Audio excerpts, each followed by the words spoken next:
nace como una unidad cognitiva, es una construcción mental. A mí muchas veces me gusta partir de lo que es que pruebe cómo.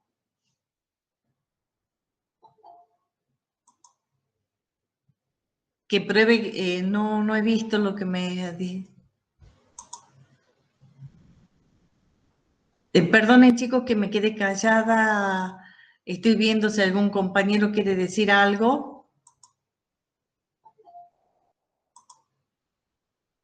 Estoy admitiendo hacia los chicos.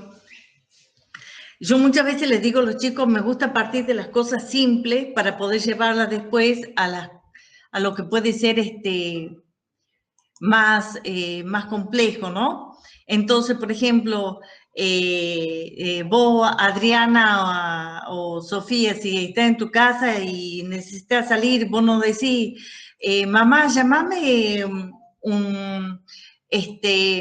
un vehículo de 4 ruedas con puerta que tenga una botonera para contar el tiempo. No, vos decís, llámame un remis. Hay una idea abstracta, ¿me entendés? De lo que significa el móvil, el traslado. Entonces, es una abstracción, el concepto es una abstracción que hacemos de la realidad. Y lo estamos haciendo constantemente. Y esa abstracción está ligada siempre a un determinado contexto, un contexto lingüístico, un contexto cultural, ¿está? Y de la misma manera, cuando nosotros hablamos de conceptos jurídicos, nosotros hacemos referencia también a esa captación que nosotros hacemos, pero de realidad netamente jurídica, y siempre va a ser jurídica. Entonces, el concepto jurídico se refiere a situaciones genéricas, pero que están ligadas al ámbito estrictamente jurídico. Sin estos conceptos no nos podríamos comunicar en el ámbito jurídico. Bien, ya les he explicado que tengo problemas con el PowerPoint, que no puedo compartir pantalla, pero bueno. Los conceptos jurídicos se clasifican en fundamentales o básicos o derivados y contingentes.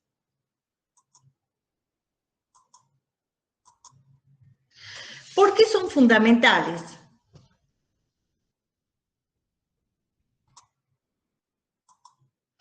Son fundamentales porque estos conceptos sirven de base para otros conceptos que son los conceptos jurídicos derivados o contingentes. También son llamados conceptos jurídicos básicos, fundamentales, primitivos, ¿está? Tienen todas esas denominaciones, pero son lo mismo. ¿Por qué son bases? Porque sirven para formar un sistema. ¿Y el sistema a dónde lo vamos a encontrar? ¿Qué piensan ustedes? A ver, don Antonio Eduardo Riva, ¿a dónde vamos a encontrar un sistema? Habilita micrófono. Vos, Claudia, ¿dónde vamos a encontrar un sistema? Un sistema normal. Me tiro a matar la profe. Recién ingreso, profe, disculpe. Ah, está bien. Pero aunque voy a ingresar recién, si yo te pregunto, el concepto jurídico está dentro de un sistema. ¿Qué sistema? O sea, ¿de qué color es el caballo blanco de San Martín? El sistema jurídico, profe. Un sistema, bueno, está bien, jurídico, pero más que jurídico, ya que hablamos de conceptos, con un poco más de sistema, sí. Normativo. Entonces, los conceptos jurídicos fundamentales sirven para formar sistemas normativos. ¿Está? Bien. Como no puedo compartir pantalla, no sé por qué en esas cuestiones de tecnología, que si no es A, B, todo me pasa a mí, bueno, en fin, no lo sé manejar, chicos, voy a ir a a los power. ¿Ustedes los tienen los power para ir viéndolos? Sí, profe. Bien. ¿Ahí lo ven ¿Podemos ustedes? ir viéndolo con usted? ¿Lo estás viendo? ¿Lo están viendo? No. No. Aparece su pantalla, pero no el Power. No, profe. Claro. No, yo no puedo. He hecho todo lo que me han enseñado para poner, véanlo en su PowerPoint.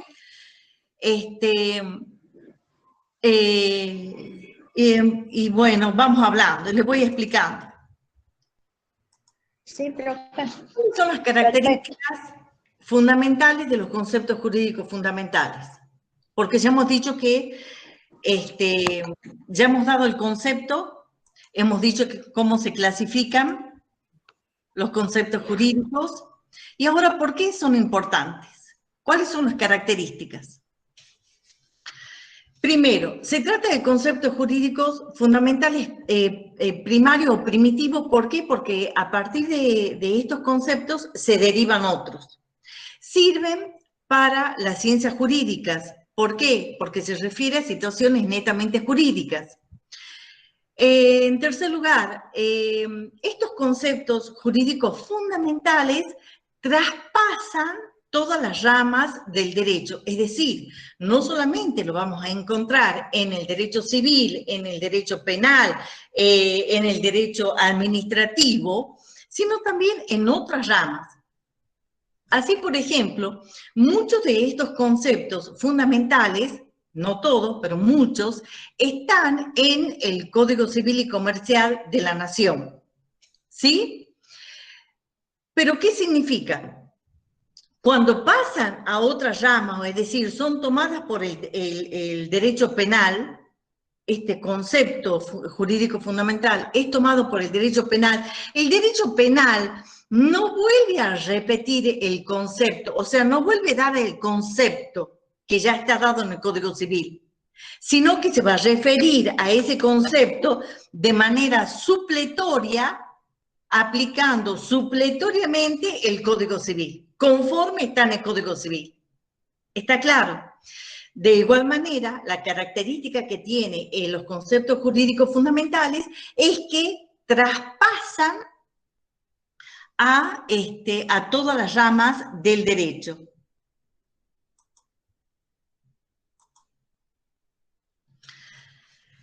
Identifican además situaciones genéricas que se encuentran en cualquier ordenamiento jurídico.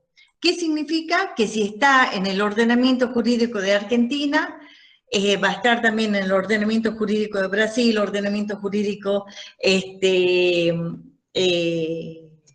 chileno, de Chile, de Uruguay, etcétera, ¿sí? No hablemos de otros sistemas jurídicos que son muy ajenos a toda la cultura, digamos así, que hay en América Latina, ¿no? Porque ustedes me dirán, ¿y en África? Bueno, no sé en África, pero sí sé de la mayoría de los ordenamientos jurídicos que están estos a nivel continental, también europeo o norteamericano, también podemos encontrarlo, ¿sí? Bien. Son estudiados por la teoría general del derecho y la iufilosofía, y otra característica que tienen es que no se pueden determinar su nomenclatura ni cuántos son. Ahora, en cuanto a los conceptos jurídicos contingentes. Estos conceptos jurídicos contingentes o derivados, ¿por qué son derivados? Porque derivan de los conceptos jurídicos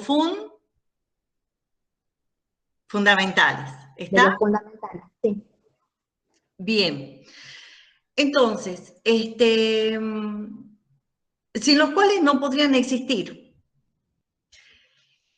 Y, por ejemplo, una compraventa deriva de un concepto jurídico fundamental que es la relación jurídica. Y en esa relación jurídica, que es una relación normativa, se desprenden dos sujetos de derecho, el sujeto activo y el sujeto pasivo, por el cual uno de los sujetos puede exigir al otro el cumplimiento de un deber. ¿Está? Bien. Otra característica que tienen los conceptos jurídicos fundamentales es que son estudiados por la dogmática. Y la dogmática es el estudio, las investigaciones que hacen los estudiosos, los juristas. ¿Sí? Bien. Ay, si puede explicar un poquito Profe, más a lento. eso también Bueno, Sara, a los me juristas. estaba apurando porque es Ay, mucho perdón. lo que hay. ¿Han entendido hasta ahí? Sí, profe, sí. Sí, la ¿Y vamos vos, siguiendo. Sara? Sí, sí, profe. Bueno, dígame si quiere que vaya un poquito más lento, voy más lento. Estoy bastante nerviosa, le digo, porque no he podido subir los PowerPoint. Lo he planteado a nivel técnico y no me han sabido dar una respuesta. Y yo tengo anotadas todas las explicaciones de cómo hacerlo y no lo puedo. ¿Van bien? Bueno, Jorge, bueno. Profe, usted, disculpe, Diga. ¿usted hace referencia a compartir la pantalla ahora? Sí, he puesto compartir. Pero hago referencia al Power, Sí, por lo que está pasando. he puesto cuando dice, mira, por ejemplo, voy a poner dejar de presentar, ¿no? Ahí vos me Sí, ves, ¿verdad?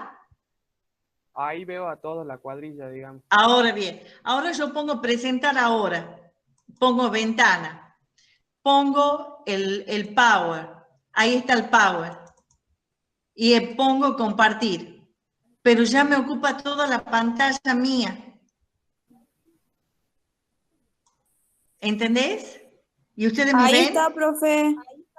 Ahí se va el Está. power. Nosotros la vemos al costado a usted junto a los demás compañeros, Claro. a la par del Profe, Power sí, que está aparecen todos los alumnos. Sí se la ve a usted. Ah, ¿vos me ves? Yo no bien. me Y se ve puedo el ver. Power. Bueno, si me ven, entonces seguimos. ¿Está? Usted Se sí ve, se Entonces ve acá profe. arriba. tiene... ¿Ah? Usted se puede ver arriba de su imagen, digamos, en el inferior derecho. No, porque es como que el PowerPoint, a ver ahí sí. Ahí lo achicó, pero nosotros anteriormente sí lo podíamos ver completo y a usted también, digamos, sí la seguimos viendo. Entonces, ¿lo abro? ¿Cómo hago? Sí, sí, ábralo para que se vea mejor. Pero Sí, profe. Bueno, Ahí. gracias, ahí, chicos. No, de ahí nada. se ve, Me y ahí se salvan lo veo. me salvan porque no lo puedo, no sé. No, Ahora está bien, sigamos. doctora. ¿Por qué interesan? Vamos a ver otros aspectos. Lo que yo les quiero decir, ¿por qué interesan o son importantes para la teoría general? Y después otra cosa distinta es, ¿por qué son importantes en sí mismos los conceptos jurídicos fundamentales? ¿Se comprende? Entonces, ¿por qué interesan los conceptos a la teoría general del derecho? Barrera sigue a Eugenio Wilchin y dice que interesa a la TGD porque la TGD tiene que investigar los usos y el núcleo de significados de los términos jurídicos vigentes, analizar los criterios implicados en cada concepto para evitar la vaguedad o la ambigüedad, determinar las relaciones lógicas que existen entre un concepto jurídico fundamental y un concepto jurídico contingente o derivado. Además, que interesa a la TGD la innecesaria multiplicidad de los términos, ¿está? De los términos jurídicos. Entonces, hemos visto la importancia para la TGD y ahora vamos a ver, ahora veremos cuál es la importancia, aquí ve, cuál es la importancia de los conceptos jurídicos fundamentales. Entonces, ¿por qué son importantes los conceptos jurídicos fundamentales? Porque están ¿en dónde van a estar? En las normas jurídicas. ¿Está? Sí. Entonces, los conceptos, ¿por qué son importantes? Porque van a estar ¿en dónde?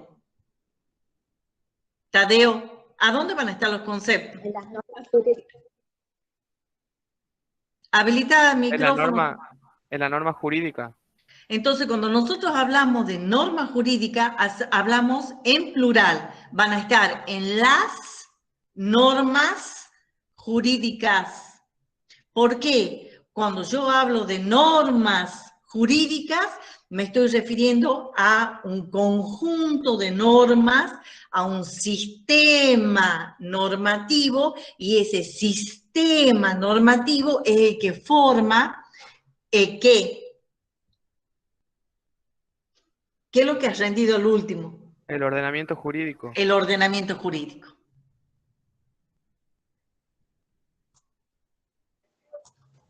Sí. ¿Está?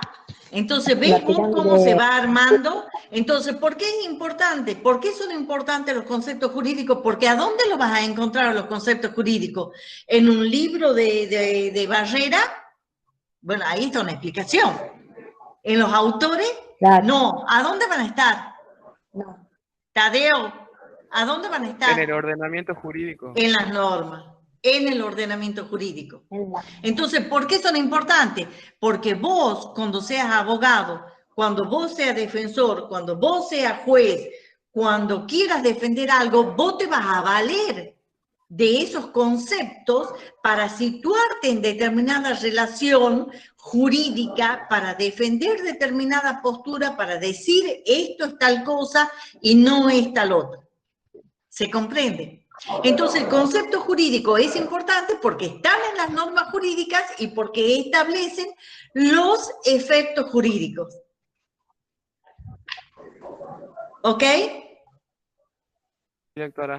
Bueno, Sí, profe. ahora, ¿cómo era que me has dicho que pongas para volver a poner Power? Porque ya ni me acuerdo. Ahí está. Ahí está compartido, ¿no? Igual. Ah, bueno. Ahí. Entonces ya ahí hemos visto la importancia y cómo abordamos a los conceptos jurídicos. Y esto es importante. Cuando nosotros decimos cómo abordamos los conceptos jurídicos, estamos diciendo cómo vamos a estudiar los conceptos. ¿Cómo llegamos a estudiar? ¿Cómo llegamos a entender a los conceptos jurídicos? Entonces los vemos desde el punto de vista lingüístico y después a través de la elaboración doctrinaria. Y desde el punto de vista lingüístico vamos a tener tres abordajes, como expresiones generales y fundamentales, como modalidades deónticas y como los conceptos jurídicos contingentes. ¿Está claro? Sí. Bien.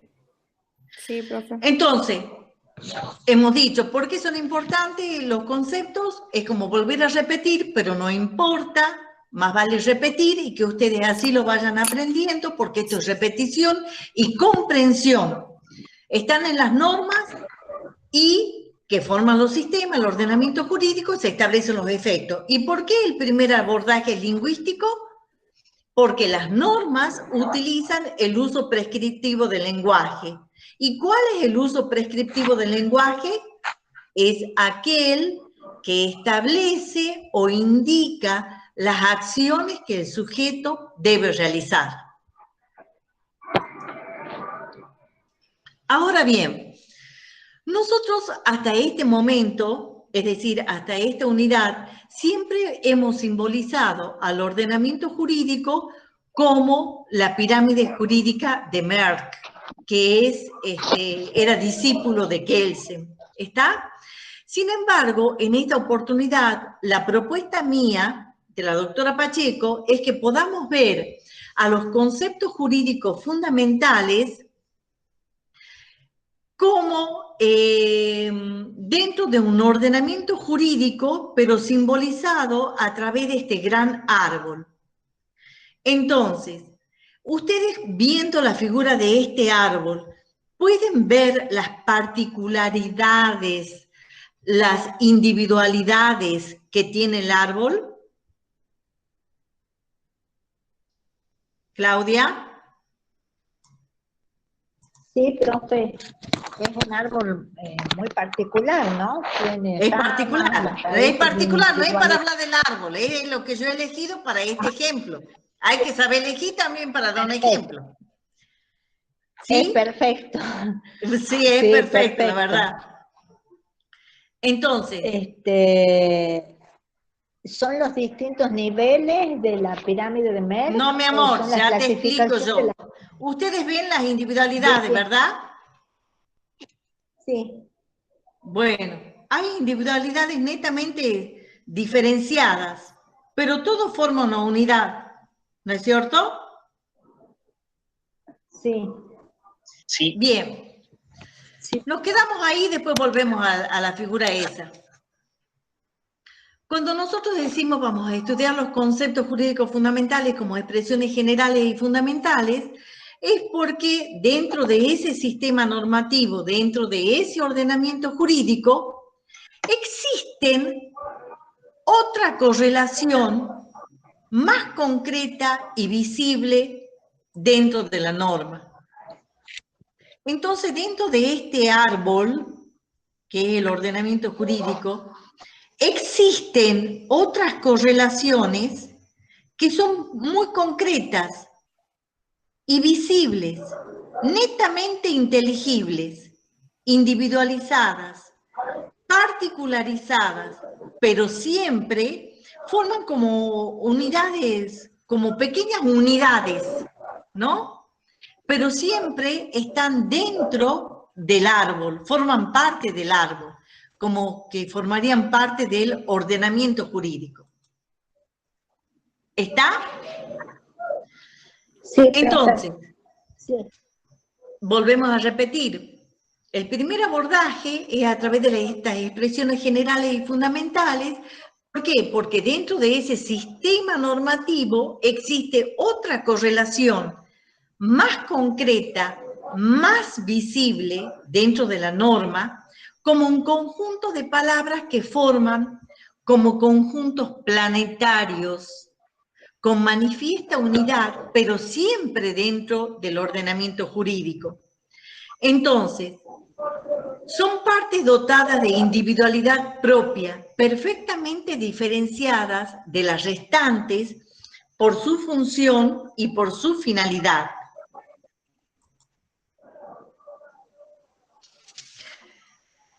A lo largo del Código Civil y Comercial de la Nación se prescriben conceptos y yo en este caso he tomado específicamente el término parentesco.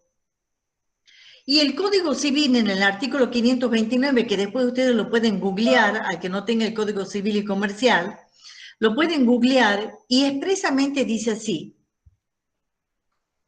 Yo tengo acá. Yo me manejo con el código, a mí me encantan los libros. Bueno, entonces, el artículo dice así, concepto y terminologías. Parentesco es el vínculo jurídico. Entonces, cuando nosotros hablamos de conceptos jurídicos, nosotros decimos son aquellos que se refieren a situaciones jurídicas genéricas. Entonces ustedes ven cómo en este concepto va diciendo, parentesco es el único vínculo jurídico. ¿Está? Valga la redundancia, pero son, ustedes dirán, doctora, usted dice las cosas obvias, pero cuando yo pongo ejemplo en los exámenes, lo que es obvio no es tan obvio, ¿está? Entonces, por eso me gusta recalcar. Parentesco, leo. Parentesco es el vínculo jurídico existente entre personas en razón de la naturaleza, las técnicas de reproducción humana asistida, la adopción y la afinidad. Eso dice la primera parte. ¿Que ustedes lo van a estudiar de memoria? No. ¿Que lo voy a pedir en el examen? Puede ser, pero hasta dónde está. Ah, Tadeo se ríe. Es interesante, profe, ¿Qué es lo que me muy interesa? interesante esta primera parte. Entonces, volvemos acá, dentro del sistema normativo, dentro de las normas, hay partes que son unidades más concretas, más visibles, netamente inteligibles, que forman una unidad diferenciada del resto, pero al mismo tiempo dentro del ordenamiento. Entonces el parentesco, dice, es el vínculo jurídico, y dentro del parentesco va a establecer las terminologías propias del parentesco, el grado, línea, tronco, ramas. Y eso no lo voy a hacer estudiar ahora, porque para eso van a tener Civil 1, pero sí me interesa este ejemplo para que ustedes puedan ver cómo los conceptos jurídicos están donde, dentro de la norma, las normas, ¿dentro de dónde? Del sistema normativo, ¿dentro de dónde? Del ordenamiento jurídico. Entonces, dentro de estas normas, forman otra correlatividad mucho más concreta. ¿Se comprende entonces? Sí, profe. ¿Están comprendiendo o están aburridos? No, profe. Sí, profe. Está bueno. bien, No, estamos sí se entiende. No, no se preocupe. Betty, Ay, no voy a hacer- ¿has Mi ido marido entendiendo que vos? hizo lo que le pidió. Sí. Ah, Bueno, mi amor, sigamos. profesora. Bueno, sigamos. Entonces, el parentesco tomado en bloque, ¿qué significa? En el concepto y terminologías, y todos los demás artículos que están en el Código Civil relativo al capítulo parentesco, tomado en bloque constituye una unidad significativa, nítidamente deslindada, plenamente inteligible. Es como un plexo normativo, este plexo normativo tipifica y disciplina una clase de relaciones interhumanas reconocibles. ¿Cuál es la importancia? Veamos algunos de los efectos jurídicos. Establece la importancia respecto a los alimentos. ¿Por qué? Porque el artículo 537 dice, en el capítulo 2, Derechos y Deberes de los Parientes, sección primera, Alimentos, enumeración, los parientes se deben alimentos en el siguiente grado. Entonces, establece los efectos jurídicos respecto a alimentos, establece la prohibición de matrimonio respecto a determinados grados, establece los derechos sucesorios. ¿Está? El concepto jurídico fundamental, parentesco, traspasa las ramas del derecho. Del Código Civil pasa al Código Penal, al derecho administrativo, etc. Así, por ejemplo, esto puedo sí preguntar, el artículo 23 del Código Penal, o sea, todos los que están en Power pregunto. El artículo 23 dice, establece que la relación de parentesco puede atenuar o agravar la responsabilidad según la naturaleza, los motivos y efectos del delito. Y además, porque el término el término parentesco se encuentra en cualquier ordenamiento jurídico. ¿Sí? Perfecto. Bien. Además, le quiero aclarar que cuando yo, por ejemplo, acá hablo del 529 y yo he leído, ahora en clase, he leído la primera parte del artículo 529. Eso también le quiero aclarar. Es mucho más extenso, pero a los fines de este ejemplo he tomado la primera parte del artículo 529. El segundo abordaje que nosotros hacemos de los conceptos jurídicos fundamentales es a través de las modalidades deónticas. Y acá es donde yo también voy a hacer una continuación del ejemplo parentesco. Y voy a utilizar las modalidades deónticas que se expresan, las modalidades a través de la modalidad O, que es lo obligatorio, P, lo permitido, la I, lo prohibido, la F, lo facultativo. Y esto lo tienen que aprender, o seguramente ya lo han aprendido en filosofía o en lógica, pero esto lo tienen ya que aprender y saber de esta manera, porque esto a veces aparece en los exámenes y ustedes van a decir, ay, pero ¿qué ha querido decir con la I? Yo eso nunca lo he visto. Bueno, entonces veamos cuáles son las modalidades de óntica y cómo se presentan. El artículo 537. Los parientes se deben alimentos, o sea, es una obligación que establece el Código Civil en el siguiente orden.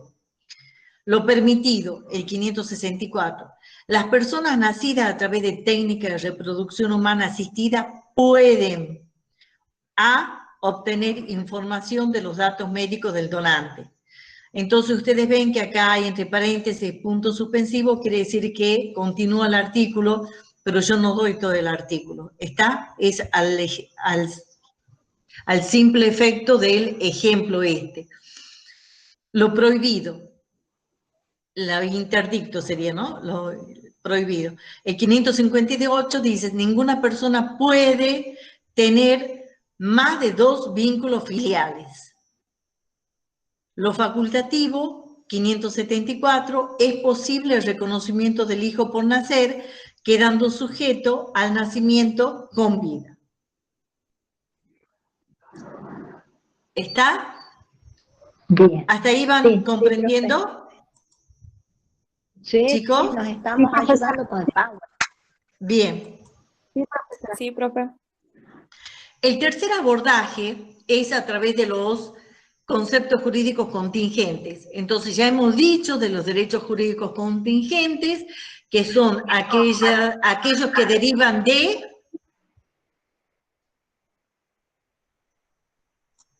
de las normas, No, los conceptos jurídicos contingentes derivan de los conceptos jurídicos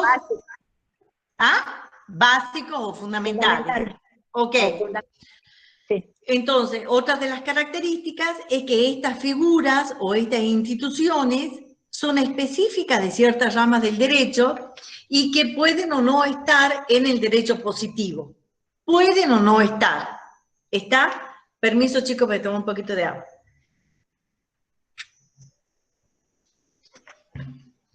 Entonces, no sé si ustedes recordarán o no, muchos son jóvenes, capaz que no saben, en la época de Menem, con el lineamiento político-económico netamente liberal, ¿qué se hizo? Se estatizaron los servicios públicos. Entonces, lo que estaba en manos del Estado ha pasado... Se privatizaron. ¿Perdón? Privatizaron. Se han pasado a manos de privadas, se privatizaron. Bien, entonces la ANSES pasó, que era del Estado, pasó a la AFJP, a las aseguradoras, de grabado un montón de veces las clases, a las aseguradoras de pensiones y jubilaciones.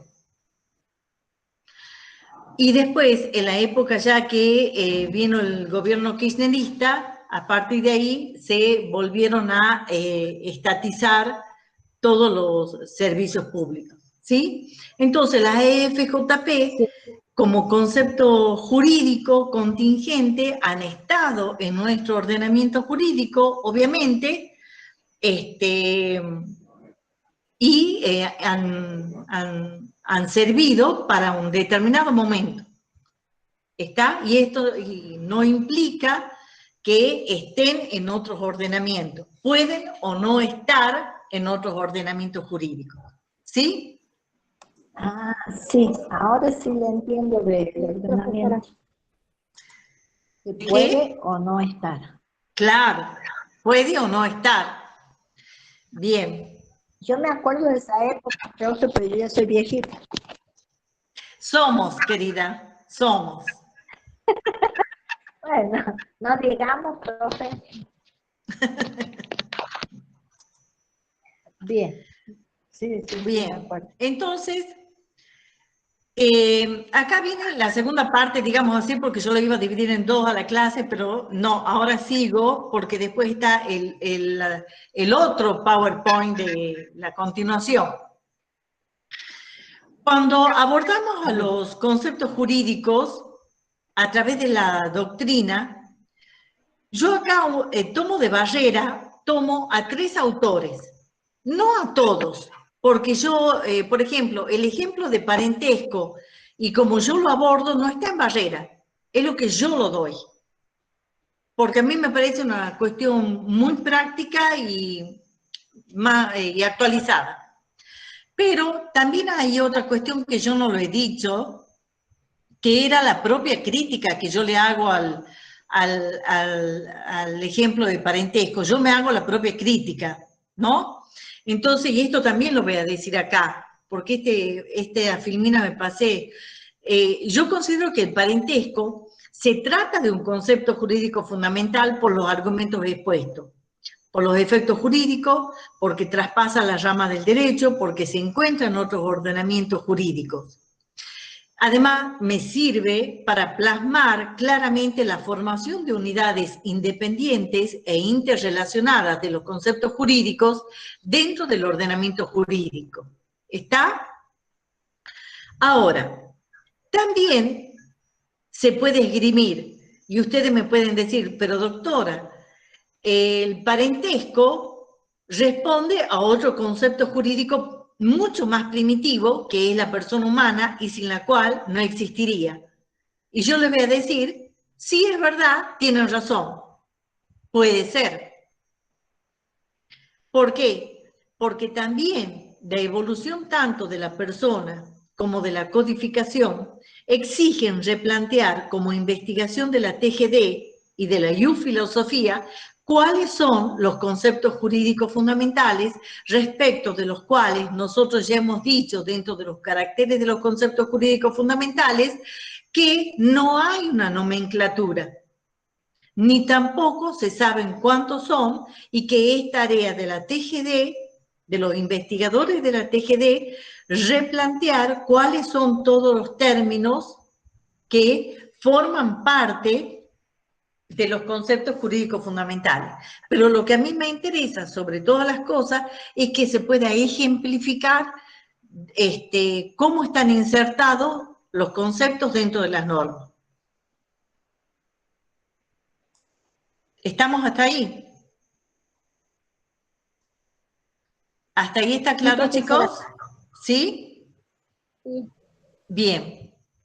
¿Les he hablado mucho, muy rápido o no? ¿O está bien?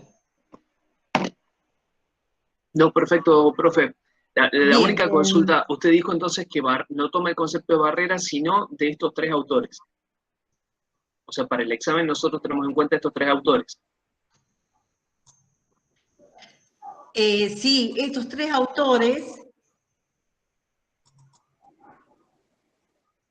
Pero, estos 3 autores, porque el doctor Barrera, cuando hace la elaboración doctrinaria, toma el punto de vista de los ius naturalistas, de Kant y de los realistas, del realismo norteamericano y nórdico, y yo he dejado de lado esos autores porque yo voy actualizando la materia y voy tratando de establecer una línea de pensamiento, de sistematización entre la unidad 1, que hablo de derechos humanos y persona humana, de los tratados internacionales, y eso lo volvemos a repetir en conceptos jurídicos fundamentales, como también se repite en fuente y como también se van repitiendo en interpretación. Lo que pasa es que cuando uno va replanteando los temas, no es que repite lo mismo, sino que los vamos viendo esos temas, pero desde diferentes prismas. Es como ver el cristal, pero verlo de diferentes facetas, ¿Me entendés lo que te quiero decir? Entonces, no es una repetición por la repetición misma. Entonces, para darle una coherencia a una materia, a estas unidades, que no es la totalidad de la materia, entonces yo he elegido estos autores. ¿Está? Perfecto. Estos autores también lo hemos estudiado en norma, lo hemos estudiado en concepto de derecho y por ende vuelvo a repetir esta consideración, ¿sí? Bien.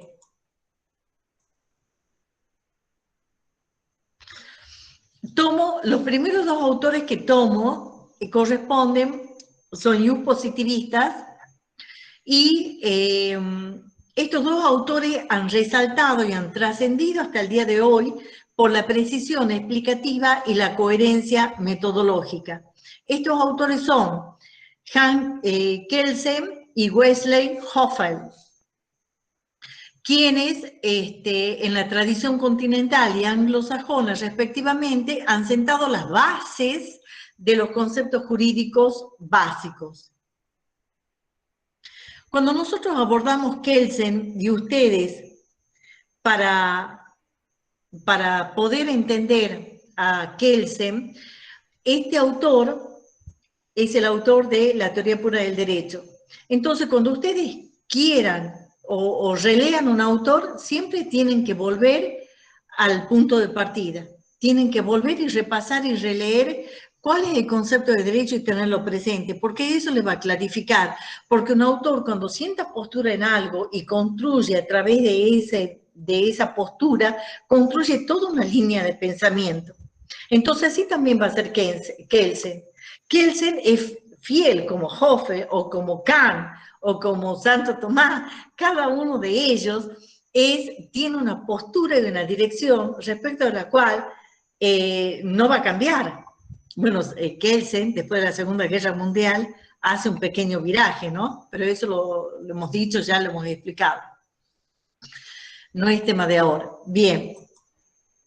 Entonces, ¿por qué es importante que tengan en cuenta eso? Porque la idea de Kelsen, cuando él hace crea la teoría pura del derecho y cómo construye el concepto de derecho, también de la misma manera va a construir el concepto o la línea de conceptos jurídicos fundamentales. Entonces, lo primero que hace Kelsen, que lo que hace, depura al derecho de todo aquello que sea relativo a la moral, a la religión, a la axiología, a la sociología, a la psicología, depura, saca del campo del derecho todo lo que sea ajeno a las normas. Entonces, para Kelsen, el término primitivo del cual van a partir los restantes conceptos jurídicos fundamentales es el término sanción. Entonces, la sanción, ¿a dónde se encuentra? En el concepto de derecho. ¿Ven? ¿Qué dice el concepto de derecho? El sistema de normas que prescriben o permiten actos coactivos bajo la forma de sanciones socialmente organizadas. Y también como técnica de control social. ¿Por qué? Porque el Estado monopoliza la fuerza. Otro autor dice que hay una técnica de motivación social indirecta a partir de amenazar con el uso de la coacción de la fuerza en caso de no obtenerse la conducta pretendida. Bien. Entonces, hasta acá es, digamos así, una parte del pensamiento de Kelsen respecto a la sanción, a donde se encuentra la definición del derecho. Pero Kelsen, cuando aborda los conceptos jurídicos fundamentales, nosotros, ¿qué hemos dicho al comienzo? Los conceptos jurídicos fundamentales son importantes. ¿Por qué? Porque están ¿a dónde? Tadeo, a vos te he preguntado hace rato. Están en el ordenamiento jurídico.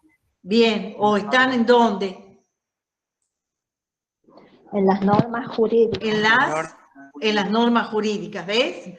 Entonces, mira ahora acá, mira ahora Kelsen. Para Kelsen, las normas. Entonces, ¿dónde están los conceptos jurídicos fundamentales? Las normas. Para Kelsen, las normas son los enunciados básicos o atómicos del derecho. Son aquellos que establecen la sanción. Entonces acá es donde nosotros volvemos a repetir lo que el doctor Joaquín Peralta ya explicó de norma y que ya ha sido tomado en el primer parcial. Pero en determinada manera tenemos que volver a repetir. Repetimos el concepto de derecho, repetimos el concepto de norma. Entonces, para Kelsen, ¿qué dice Kelsen cuando analiza las normas? Cuando analiza las normas, analiza el accionar de las normas, ¿verdad? Entonces, para Kelsen, analiza la norma como un juicio hipotético del deber ser. Dado A, debe ser B. Dado el antecedente, debe ser el consecuente. ¿Está?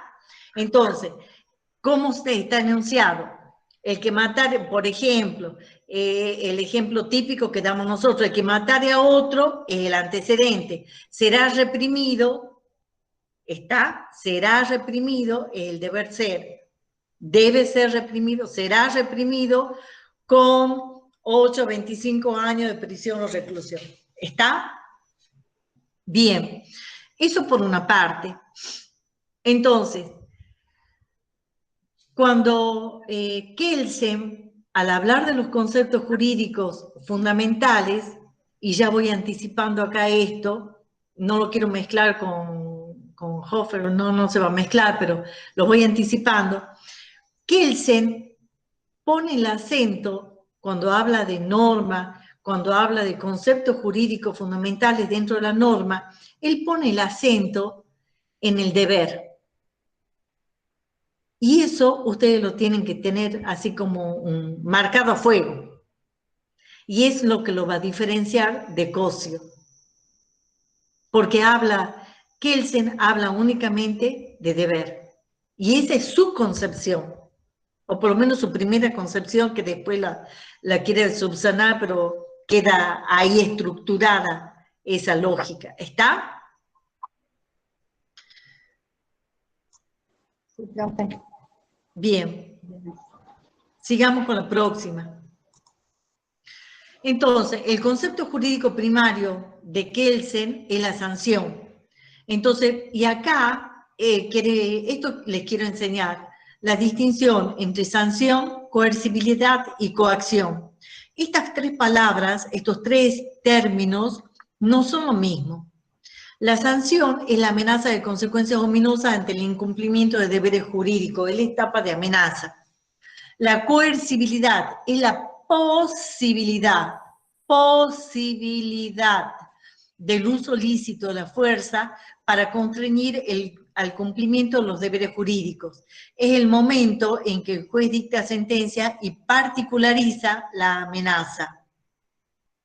Y la coacción es la acción misma del uso de la fuerza, que es otro hecho jurídico ejecutado por otros funcionarios que no son los jueces. ¿Está? Entonces, una cosa es cuando el juez, en un caso concreto, por ejemplo, cuando no se han pagado los alquileres, el juez dicta sentencia y hace lugar al pedido de desalojo y la orden de allanamiento. ¿Está? Entonces, ahí es la coercibilidad, cuando dicta sentencia. Pero la coacción es cuando se dirige ya el funcionario judicial designado al efecto con la policía para realizar el desalojo de esa propiedad. Esa es la coacción, cuando se efectiviza. ¿Está? Bien. Muy clarito el ejemplo. Bueno, mi amor. El desglose del concepto sanción. Acto es un acto coercitivo, es una fuerza latente, porque es una posibilidad. La sanción es una posibilidad. El objeto fino o privación del bien, por ejemplo, en este caso que yo he dado, es la restitución al propietario del inmueble, puede ser el bien, la privación de la libertad, en el caso del homicidio, cuando es condenada la persona, puede ser el pago de suma de dinero cuando hay un juicio de pensión alimenticia, por ejemplo. El otro elemento es el agente. El agente significa que la sanción, la coacción es ejercida por la persona autorizada por norma válida. ¿Qué significa esto? Que no es cualquier persona, es una persona que está establecida legalmente, está autorizada para llevar a cabo la coacción propiamente dicha, y el agente es lo que diferencia al autorizado legalmente de aquel delincuente o aquel grupo de mafiosos que también con el uso de la fuerza puede exigir a otro la entrega del dinero o la entrega del bien que tiene en su momento. Cuando van, le roban la moto a una persona, le roban el auto, le roban la billetera, ¿está claro? Entonces, esos son actos ilícitos realizados por la fuerza y por delincuentes. Eso no es algo lícito. En este caso, el agente es aquella persona que está autorizada por norma válida. ¿Está? Sí, la conducta puede ser una consecuencia de una conducta comisiva, es decir, la comisión de un delito, la realización de un delito u omisiva, deber hacer algo, el deber de hacer algo y que no lo hizo. ¿Está? En el programa ustedes... esto.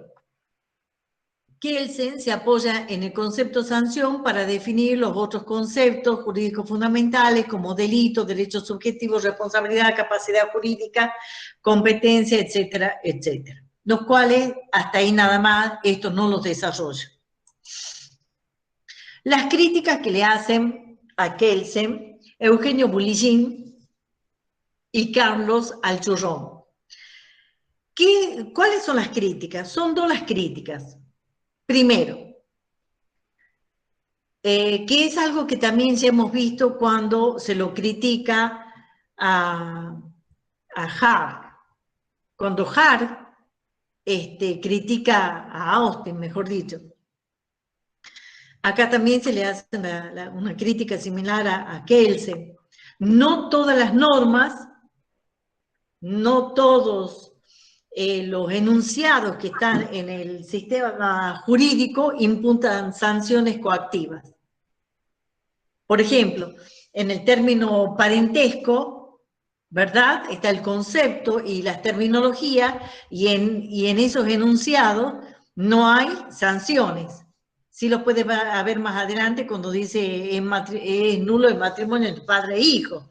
Está, pero no todos los enunciados imputan sanciones coactivas. Y además, porque no todos los enunciados establecen obligaciones, prohibiciones o permisiones, sino que también establecen qué cosas, definiciones, reglas conceptuales, como parentesco está el concepto, declaraciones políticas. ¿A dónde hemos visto las declaraciones políticas, por ejemplo? ¿Dónde hemos visto declaraciones políticas en la unidad 1?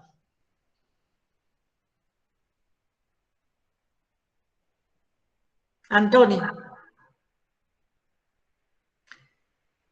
Claudia. ¿Dónde hemos visto declaraciones políticas? En la unidad 1. Cuando hemos estudiado el sistema interamericano de protección de derechos humanos, ¿verdad? Y hemos estudiado el preámbulo, y hemos estudiado los considerandos. Entonces, el preámbulo dice, nosotros, las naciones, por ejemplo, el de la Declaración de los Derechos Universal de los Derechos del Hombre, ¿verdad? Dice, nosotros, las naciones del mundo, declaramos que todas las personas son iguales ¿Está? Entonces ahí todos se unen y esa es una declaración política. Entonces ahí en esa declaración donde exaltan la dignidad del hombre o la libertad, la igualdad, los derechos fundamentales son derechos, los derechos humanos son derechos esenciales del hombre. Ahí en esa declaración, ¿hay sanción? En ese preámbulo. En ese apartado no. No, son declaraciones. No. ¿Van entendiendo por qué yo los voy haciendo estudiar o que presten atención a una cosa, a otra? ¿Cómo todo se va uniendo? Ahora sí. Ahora sí. Para que aprendamos a relacionar. Bueno, por eso lo que pasa es que muchas veces en las clases presenciales realmente uno tiene mucha más posibilidad de tener un diálogo mucho más fluido con los chicos, pero a esto nos tenemos que ceñir e ir de a poco ahondando. Entonces, por eso ustedes van a llegar a querer la materia. La van a querer a la materia cuando la lleguen a conocer, cuando la lleguen a comprender. Entonces ahí la quieren, la estudian, la aprenden y lo más importante es que lo internalizan, porque cuando ustedes lo incorporan a su pensamiento, a su cerebro, eso ya les sirve de base para toda la carrera. ¿Está? Sí, profe, sí, tienes razón. Bien. Cuesta un poquito, pero hay que aprenderlo. Hay que asimilarlo. Claudia, yo tengo trabajo de investigación que estoy haciendo y me cuesta muchísimo, y a veces por los propios factores humanos. El solo hecho de tener que armarse de energía y de ganas para hacer las cosas y dejar de lado y estudiar todas las cosas que a vos te gusten y que te cuesten esfuerzo, muchas veces no te va a costar esfuerzo. Otras veces sí, pero lo mismo hay que seguir adelante. ¿Está? Bien. Sí. Vamos a mí Hofer. me gusta mucho y me gusta que me haga razonar. Bueno, amor. Escucha. Bien. Entonces esta es la crítica, son las dos críticas que le hacen a Kelsen.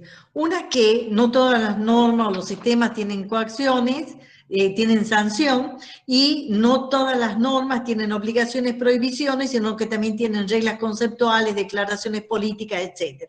¿Está? Bien. Sí. Hofer. Ustedes dirán, ay, doctora, ¿por qué tenemos que estudiar este autor, este norteamericano que es tan antiguo, qué sé yo? ¿Y saben cuándo ha dado los conceptos jurídicos fundamentales? En 1913. Pero yo los traigo porque ustedes saben que Kelsen no ha tenido cabida en Estados Unidos porque competía con Hofer.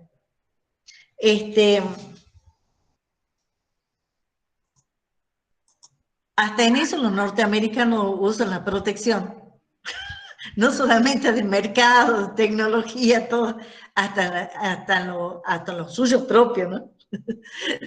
Utilizan la protección. Entonces, los autores no recurrían a Kelsen, a pesar de que los doctrinarios, los juristas los norteamericanos, recurrían al suyo propio, a Hofer. Entonces, Hofer parece un juego de palabras, parece un juego de ajedrez y parece lo más complicado que hay.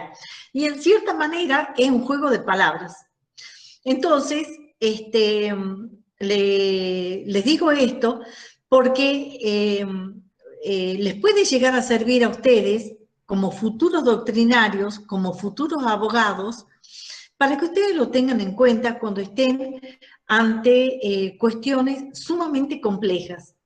Porque en este juego de palabras y en este ir colocando a cada cual en un rol diferente, los puede llegar a ir a resolver encrucijadas que no son simples.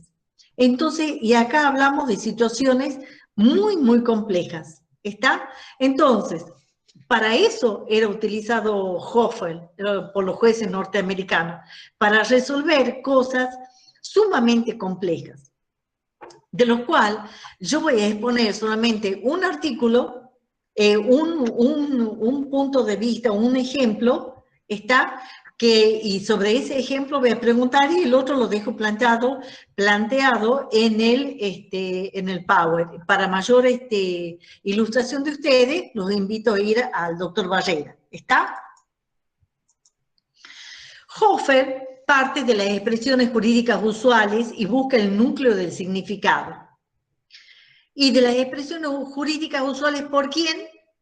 Del lenguaje utilizado, ¿por quién? Por los juristas, los jueces y los abogados. Entonces, ¿qué era lo más usual para estos juristas? Dos grupos de términos, derecho y deber. Entonces, Hofer, ¿qué hace? Utiliza un esquema de clasificación de conceptos de opuestos y correlativos. Y parte de la palabra derecho subjetivo, que utilizada en su ambigüedad, dice Barrera, podía significar también privilegio, potestad, inmunidad. ¿Está? Entonces, de derecho subjetivo va al concepto correlativo deber y el concepto opuesto no derecho. Entonces vamos a un ejemplo de este supuesto nada más. Los otros no los he querido dar. De derecho subjetivo, por ejemplo, A tiene derecho de propiedad sobre su terreno. Por lo tanto, B, C, D, X, Z, W tienen el deber de respetar el derecho de A, de respetar y no interferir en la propiedad de A. Ahora, ¿qué sucede? Si B, C, D, X, W, Z intervienen o transgreden la propiedad de A, entonces ahí están no respetando el derecho de A.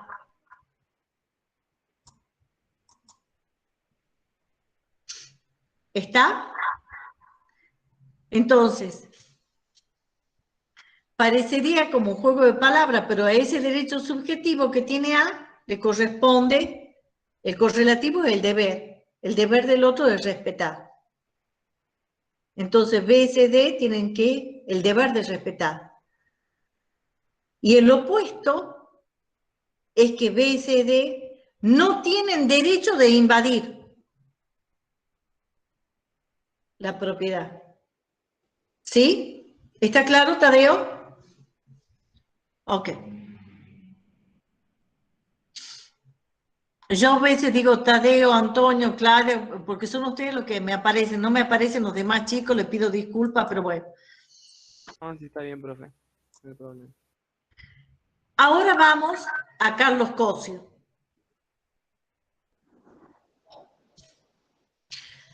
Les cuento algo.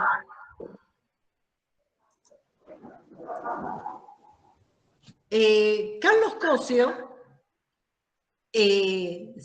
siempre hemos estudiado, y capaz que también lo dijo el doctor Joaquín, Carlos Cosio critica a Kelsen porque hace un análisis de la norma como juicio hipotético, el deber ser, ¿está?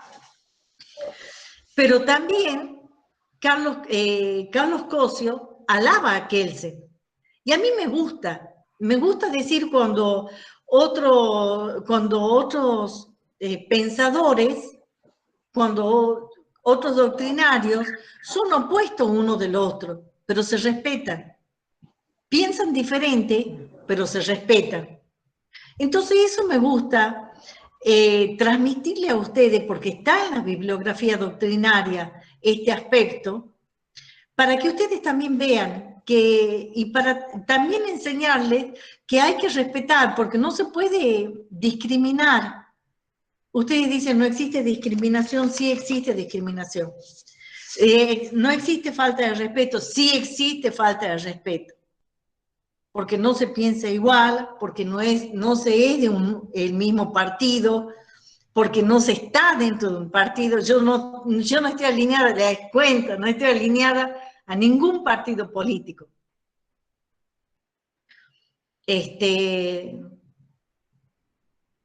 Entonces, tampoco me gusta el proselitismo, no. No he nacido para eso. Entonces, me gusta decirlo, porque siempre, inclusive durante mucho tiempo, ha habido muchas rencillas y mucho odio, porque en cuestiones de derechos se pensaba diferente. Y como acá, a pesar de pensarse diferente, ¿no? Se respetan. Y ya les he dicho yo también que cuando en la Segunda Guerra Mundial, quienes ayudan a Kelsen han sido los realistas norteamericanos. Jerome Hall, junto con Miguel Reale y otro, que era un brasilero. Entonces, todos ellos se unen y lo ayudan a Kelsen a salir de Austria y va a Norteamérica. Y ahí trabaja en la Carta de las Naciones Unidas. Entonces ahí admite, dentro de la teoría pura, no cambia el punto de vista netamente normativo, pero sí admite el principio de tolerancia. El principio de tolerancia, de tolerar a aquellas personas que tienen una religión diferente, que tienen una ideología diferente, que tienen un sexo o una vivencia diferente, ¿está? Entonces, ahí es donde se incorpora en la Carta de las Naciones Unidas el principio de tolerancia. Eso es como una redundancia, pero un comentario que les vuelvo a hacer.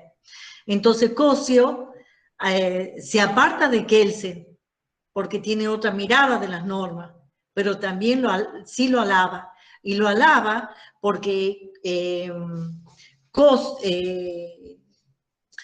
Kelsen, cuando hace el análisis de norma, lo hace utilizando la lógica formal clásica.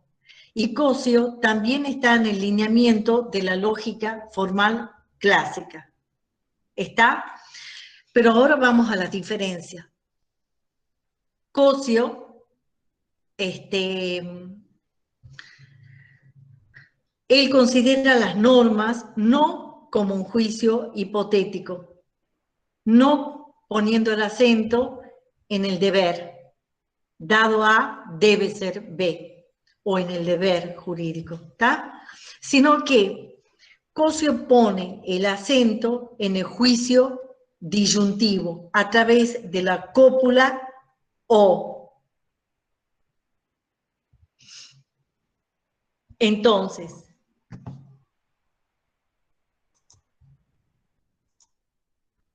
distingue a la norma en dos tramos de la conducta.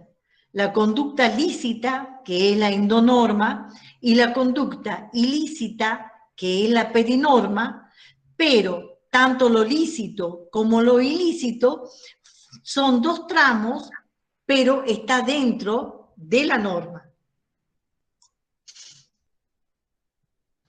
Entonces la endonorma dirá, dada una situación vital como hecho antecedente, debe ser la prestación por alguien obligado frente al titular. ¿Está? Entonces, dada una situación, si yo voy a comprar y a mí me entregan el pantalón, yo tengo que pagar el precio de ese pantalón, ¿verdad? Dado el antecedente, yo tengo que cumplir. Y esta es la diferencia que Cosio pone al contrario de Kelsen. Que acá aparece el derecho subjetivo. En Kelsen aparece el deber. En Cosio, el derecho subjetivo, es decir, la posibilidad de cumplir. ¿Está? Entonces la endonorma es la parte de la conducta lícita, del derecho subjetivo. Entonces, ¿qué más dice la definición?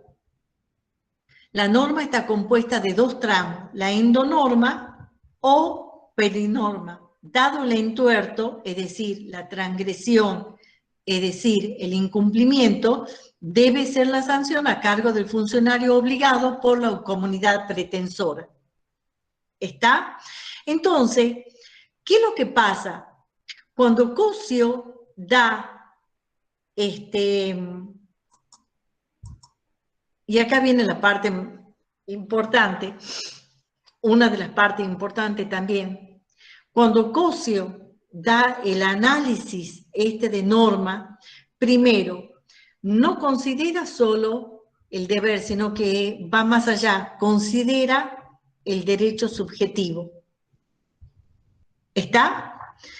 Pero, y acá quiero que ustedes recuerden, y hacemos como un pequeño paréntesis o zapping, digamos así, y volvemos a recordar cuál es el concepto de derecho de Cosio.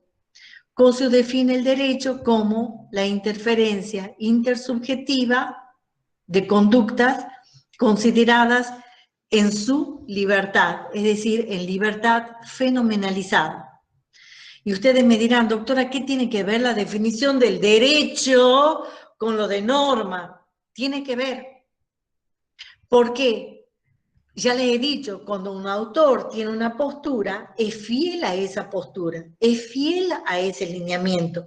Cuando Cosio da la definición del derecho, lo considera primero como conducta y segundo, el otro elemento que agrega es la libertad.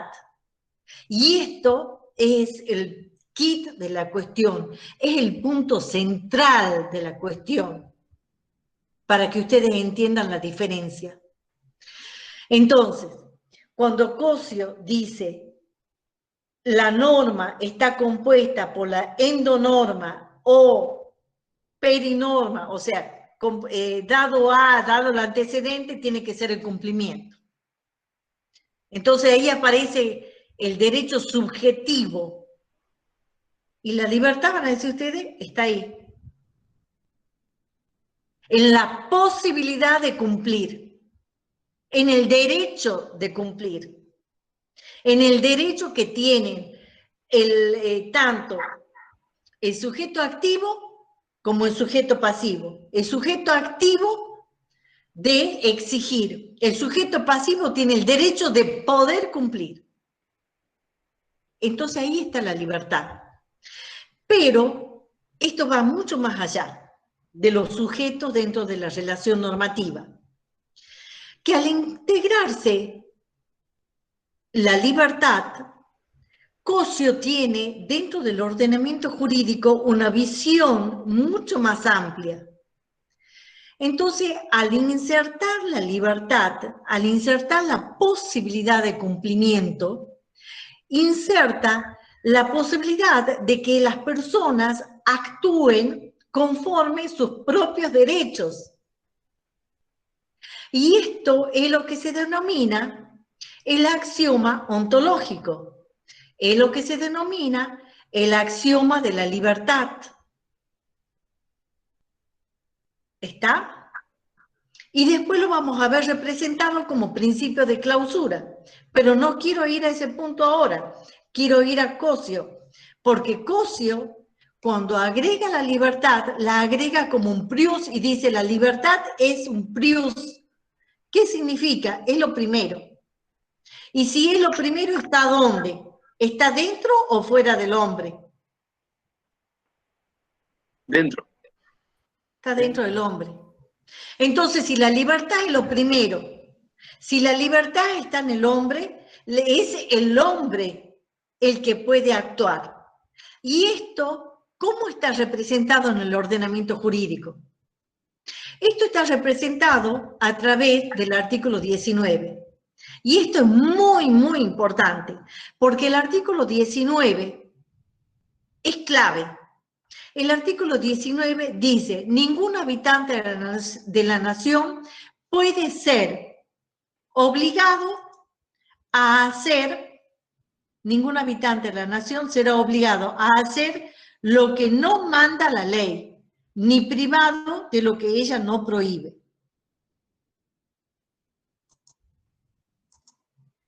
Entonces, esto es lo que plantea Cosio.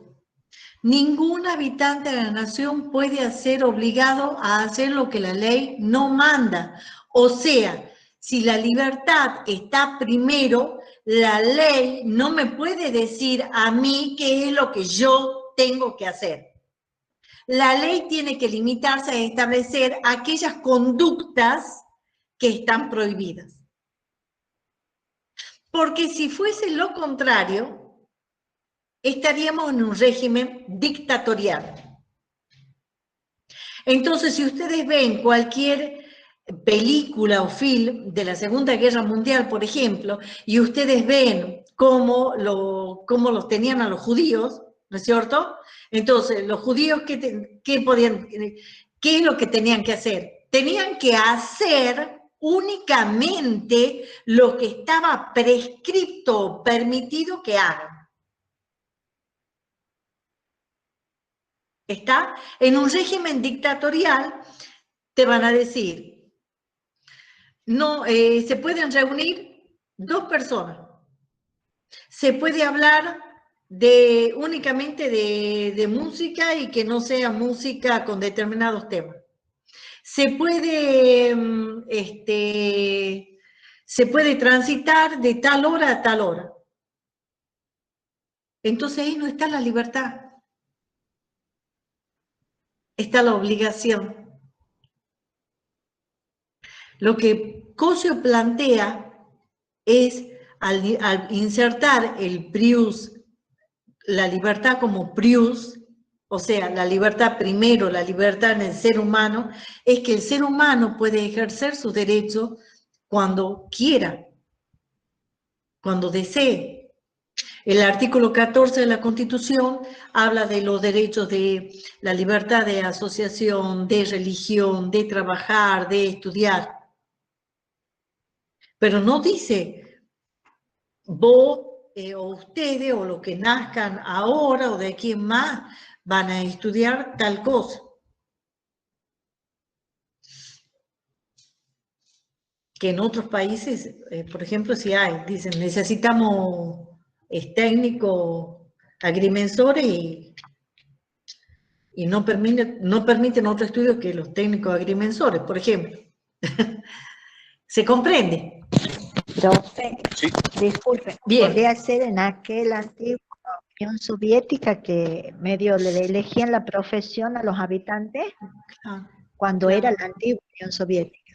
De un régimen por eso comunista. te hablo de regímenes dictatoriales en donde no hay, no se respetan los derechos constitucionales o los derechos humanos, como podríamos denominarlos, también los derechos humanos hoy en día, ¿verdad? Bien, entonces, ya han entendido esto perfectamente. Entonces, ¿qué es lo que dice? La libertad es un plus, etc. Bien. Y hasta ahí ya hemos visto la primera parte y pasamos a la segunda parte, digamos así, de los conceptos y voy a tratar de ir un poquito más rápido. Entonces, ¿cuál es la crítica que también le hacen a Hans Kelsen y a Cosio?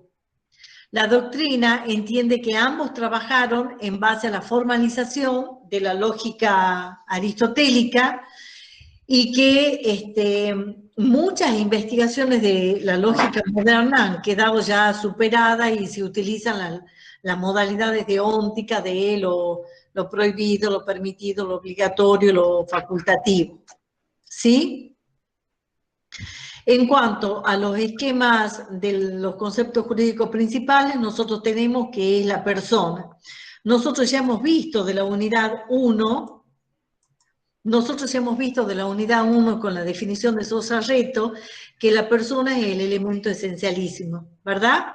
¿Por qué el elemento esencialísimo? Porque es anterior al Estado, por su dignidad, su libertad innatas, etc. Rabí Valde Cabanilla dice exactamente lo mismo, o sea, también es un naturalista, y Rabí Valdi, ¿qué es lo que va a decir? La concepción de la persona no podemos, es extramuro, dice él, extramuro en sentido simbólico, está fuera de la construcción esta del ordenamiento jurídico. Primero está la persona, siempre ha existido la persona, es anterior al Estado, etcétera, etcétera. Bien, pero sin embargo, ¿no? A ver, acá estoy. Sin embargo, las consideraciones, hay un concepto de persona humana y que es realizado por la moderna y contemporánea filosofía y los puntos de vista jurídicos, ¿no? Entonces, el concepto vamos a ir viendo los diferentes pasos. Rabí Valdi lo considera, expresa que el concepto persona también es un concepto, dice, la persona humana está fuera del ordenamiento, ¿verdad? Es anterior al Estado y de eso no hay duda. Está claro en eso, ¿no? Pero cuando se trata y se analiza el concepto jurídico fundamental, porque una de las preguntas y preguntas de posgrado que a nosotros nos han hecho en la especialización de Derecho Administrativo, dice, ¿cuál es el concepto jurídico fundamental más importante? Y es la persona humana. Entonces, como concepto, como tal, como un concepto jurídico, Rabí Valdi dice que es un concepto técnico-jurídico, porque es una creación. Y bueno, hace alusión al punto de vista filosófico, cómo ha ido evolucionando, ¿no? Y cómo lo vemos a este concepto jurídico primitivo, por ejemplo, en el Código Civil y Comercial de la Nación. Lo vemos a través del artículo 51, que se refiere a la inviolabilidad de la persona humana, y esto sí va en el examen. Entonces dice, el Código Civil dice, la persona humana, no define la persona humana, ¿no? Pero le da estas características. Dice, la persona humana es inviolable y en cualquier circunstancia tiene derecho al reconocimiento y respeto de su dignidad. ¿Sí? Entonces, el concepto de persona con el que trabaja la ciencia es el resultado de un largo proceso signado por universalizar un reconocimiento que sea igual a todos los seres humanos, reconociendo las particularidades nacionales y regionales, o los patrimonios culturales, históricos, religiosos, etc. Entonces, volvemos acá a la Declaración Universal de los Derechos. El artículo 6 dice, todo ser humano tiene derecho en todas partes al reconocimiento de su personalidad jurídica. ¿Está? O sea, vean ustedes cómo el término, este concepto primitivo, persona humana, se va tornando como un término técnico jurídico. ¿Por qué? Porque se va exigiendo el reconocimiento de la personalidad jurídica. A su vez, la Declaración Americana, que es la de América Latina, la Universal de Derechos Humanos, es la de la ONU, esta de la OEA, dice en el preámbulo, ha reconocido los derechos esenciales del hombre, no nacen del hecho de ser nacional, de un determinado estado, sino que tienen como fundamento los atributos de la personalidad humana. ¿Está? Bien. Es decir, estos atributos no son lo que las leyes digan o callen, sino que es el fundamento de los derechos humanos.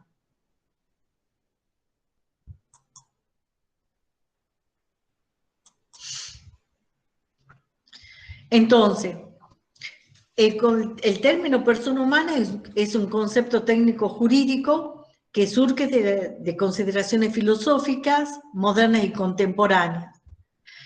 Y el término sujeto de derecho está vinculado a la intersubjetividad jurídica en el marco de una relación jurídica que involucra el concepto de norma, de ordenamiento jurídico, de derecho, de capacidad. ¿Sí? Quiero ir a este cuadro primero. ¿Ustedes lo ven? ¿Al cuadrito ese? Sigue la diapositiva anterior. ¿Ah? A mí de ese rato me aparece la diapositiva de Carlos Cosio. Sí. ¿Ahí lo ven? No. Sí. ¿Ahí lo Pero, ven? ¿cuál es el de Cosio? A ver. No, ahí quitó la diapositiva, pero todavía no se ve. Ahí dejo de compartir la pantalla. Ay, ¿cómo hago entonces? No, profesora. ¿Ah?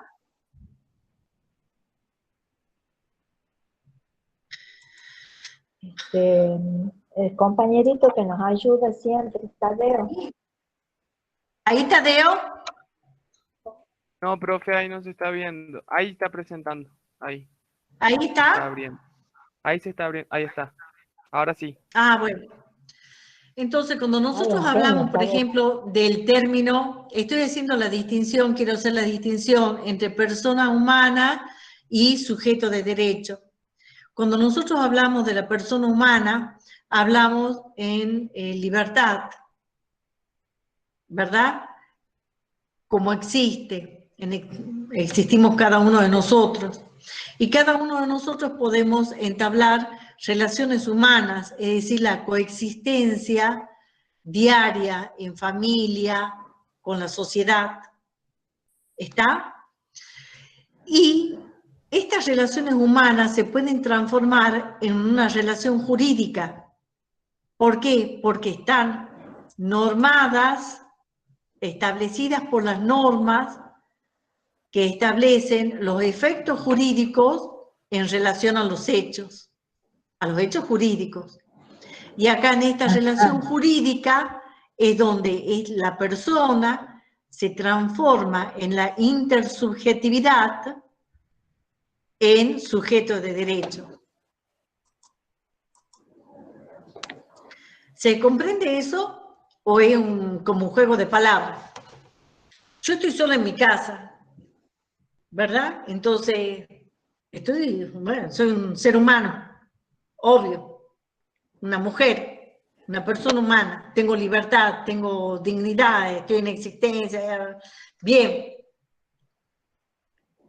Si yo salgo y voy a la esquina a comprar pan, yo no voy y le saco una bolsa de pan al panadero y salgo corriendo. Yo voy a hacer una compraventa. Entonces ahí, no, vos me tenés que dar el pan porque soy persona humana. No. ¿Está? Entonces, ahí es cuando en la compraventa yo aparezco como sujeto de derecho porque hay una relación jurídica, hay una compraventa. El panadero me da el pan y yo le entrego el precio en dinero. ¿Se comprende? Entonces, hay una relación jurídica, entonces en esa relación que tiene una persona con otra en alteridad, y esto anoten, en alteridad, en bilateralidad, en interferencia intersubjetiva. Todas estas palabras son palabras técnicas jurídicas, son propias del ámbito jurídico. en alteridad, bilateralidad, interferencia intersubjetiva. Entonces, cuando yo trabo una relación jurídica en alteridad, en interferencia intersubjetiva, entonces estoy actuando como sujeto de derecho. No pierdo mi calidad de persona humana, pero actúo como sujeto de derecho. ¿Por qué? Porque si el panadero me entrega lo que yo he comprado, yo tengo el deber de cumplir y de pagar con la prestación. Entonces, esa es la relación jurídica. Ahí interviene el sujeto de derecho. Ahí pasamos a formar otro rol. Nosotros, como cada uno como persona humana, va cumpliendo otro rol conforme el contexto en el cual nosotros nos ubiquemos. ¿Está? Lo mismo vos, Tadeo, si vas a comprar un par de zapatillas, o vos, Antonio, si vas a comprar un perfume, qué sé yo, lo que sea, o comida para tus hijos. ¿Está? Bien.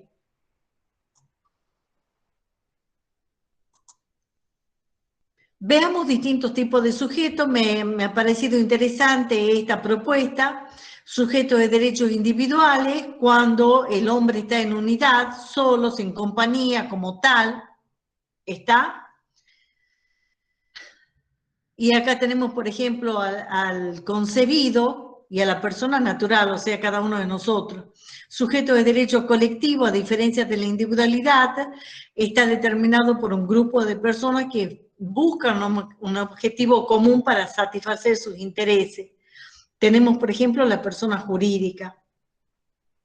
Sujetos de derechos especiales, que están incorporados actualmente en el Código Civil: el niño, la niña, el adolescente, la mujer, los discapacitados, el consumidor, el medio ambiente.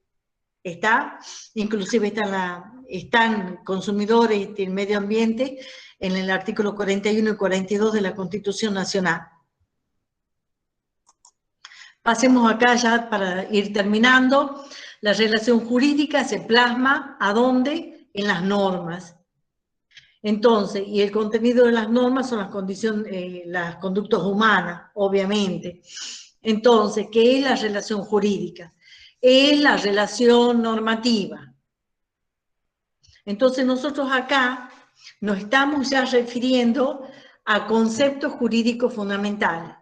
La relación jurídica es un concepto jurídico fundamental. Es una relación normativa caracterizada por las modalidades deónticas, que establece un vínculo entre dos o más personas o sujetos de derecho, donde uno tiene la posibilidad de exigir a otro el cumplimiento de un deber. ¿Qué es el derecho subjetivo? Es la posibilidad, es otro concepto jurídico fundamental, es la posibilidad jurídico existencial de los sujetos activos o pasivos de la relación jurídica. ¿Está? Acá tengo que hacer una aclaración que a mí me parece muy importante. Muchas veces, cuando se habla, ya estamos por terminar, chicos, así que les agradezco muchísimo a todos los que han tenido la amabilidad de compartir esta clase y de quedarse. Muchas veces se suele utilizar el derecho subjetivo como la potestad, la atribución, la facultad, la prerrogativa. También le estoy dando sinónimos, y eso está en el libro de Barrera. Son todos términos jurídicos. Entonces, la potestad que tiene el sujeto activo de exigir al sujeto pasivo el cumplimiento de un deber. ¿Está? Generalmente se lo utiliza así. Pero no es tan así. Porque el derecho subjetivo también tiene el sujeto pasivo. ¿Cuándo? ¿O por qué? Porque el sujeto pasivo también tiene el derecho de cumplir con su propio deber. Y ustedes dirán, pero doctora, eso es obvio. No, no es tan obvio, porque puede ser que el sujeto activo le impida cumplir con su propio deber. Entonces, por ejemplo, un contrato, por ejemplo, realizado en dólares, antes que sea toda esta catástrofe de la suba del dólar, en donde las partes habían convenido el pago de la compraventa a dólar. Entonces, cuando va el